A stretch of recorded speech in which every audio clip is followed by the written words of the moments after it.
Hi hello friends, good evening. Welcome back to our channel granny's kitchen. ఈరోజు చాలా simple and tasty sweet corn pakodi ఎలా prepare చేసుకోవాలో చూపిస్తాను. పెద్దవాళ్ళకైతే టీ టైమ్ స్నాక్గా, చిన్నపిల్లలకైతే స్కూల్ నుంచి రాగానే కొద్దిగా టమాటో కెచప్ వేసి ఈ పకోడీ ఇచ్చేసారనుకోండి, హ్యాపీగా ఎంజాయ్ చేసేస్తారు. ఇప్పుడు ఎలాగో సీజనే కాబట్టి ఈజీగా మనకి బయట స్వీట్ కార్న్ అవైలబుల్గా ఉంది. డెఫినెట్గా తెచ్చుకునే రెసిపీ ట్రై చేయండి, చాలా టేస్టీగా ఉంటుంది. వీడియోలోకి వెళ్ళే ముందు స్వీట్ కార్న్లో హెల్త్ బెనిఫిట్స్ ఏంటో చూసేయండి. ముందుగా 2 పెద్ద స్వీట్ కార్న్ తీసుకుని మధ్యలోకి విరుపుకొని వీడియో క్లిప్లో చూపిస్తున్న విధంగా స్వీట్ కార్న్ని కట్ చేసుకోండి. ఇలా కట్ చేసుకోవడం వల్ల మనకి స్వీట్ కార్న్ అస్సలు వేస్ట్ అవ్వదు. ఒకవేళ మీకు వేస్ట్ అవుతుంది అనిపిస్తే కొద్దిగా స్వీట్ కార్న్ తీసుకుని మిక్సీలో బ్లెండ్ చేసుకోండి. అలా బ్లెండ్ చేసుకోవడం వల్ల మనం పకోడీ వేసుకునే ముందు పేలకుండా ఉంటుందన్నమాట. చూడండి, వీడియో క్లిప్లో చూపించాను కదా, స్వీట్ కార్న్ అస్సలు వేస్ట్ అవ్వదు. కట్ చేసుకున్న స్వీట్ కార్న్ని ఒక బౌల్లోకి యాడ్ చేసుకుని పక్కన పెట్టుకోండి. ఇప్పుడు ఇందులోకి 2 మీడియం సైజు ఉల్లిపాయలు స్లైసెస్ కింద కట్ చేసుకుని యాడ్ చేసుకోండి.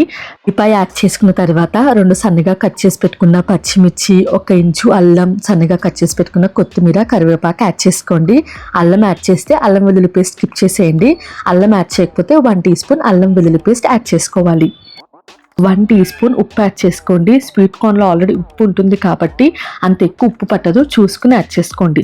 1 టీ స్పూన్ ఉప్పు, 1 టేబుల్ స్పూన్ కారం, ½ టీ స్పూన్ ధనియాల పొడి, ½ టీ స్పూన్ జీలకర్ర పొడి, ½ పీస్ లెమన్ జ్యూస్ని యాడ్ చేసుకోండి. లెమన్ జ్యూస్ లేకపోతే ½ టీ స్పూన్ చాట్ మసాలా కూడా యాడ్ చేసుకోవచ్చు. 5 టేబుల్ స్పూన్స్ శనగపిండి, 3 టేబుల్ స్పూన్స్ బియ్యపిండి యాడ్ చేస్తున్నాను. బియ్యపిండి యాడ్ చేయడం వల్ల అసలు ఆయిల్ పీల్చకుండా ఉంటుంది. శనగపిండి స్వీట్ కార్న్ని బాగా మిక్స్ చేసుకుంటూ యాడ్ చేసుకోవాలి. కరెక్ట్గా ఎంత శనగపిండి పడుతుందని చెప్పలేము. మనం స్వీట్ కార్న్ని బాగా ప్రెస్ చేసుకుంటూ మిక్స్ చేసుకుంటూ శనగపిండి యాడ్ చేసుకోవాలి. వాటర్ అవసరమైతే 1 టేబుల్ స్పూన్ యాడ్ చేసుకోండి, లేకపోతే వాటర్ యాడ్ చేయకుండానే బాగా మిక్స్ చేసుకోండి. వీడియో క్లిప్లో చూపిస్తున్నాను కదా, ఆ విధంగా పిండి గట్టిగా కలుపుకోవాలన్నమాట. పిండిని కలుపుకొని పక్కన పెట్టేసుకుని డీప్ ఫ్రైకి సరిపడా ఆయిల్ని హీట్ చేసుకోండి. ఆయిల్ బాగా హీట్ అయిన తర్వాతే మనం పకోడీ వేసుకోవాలి.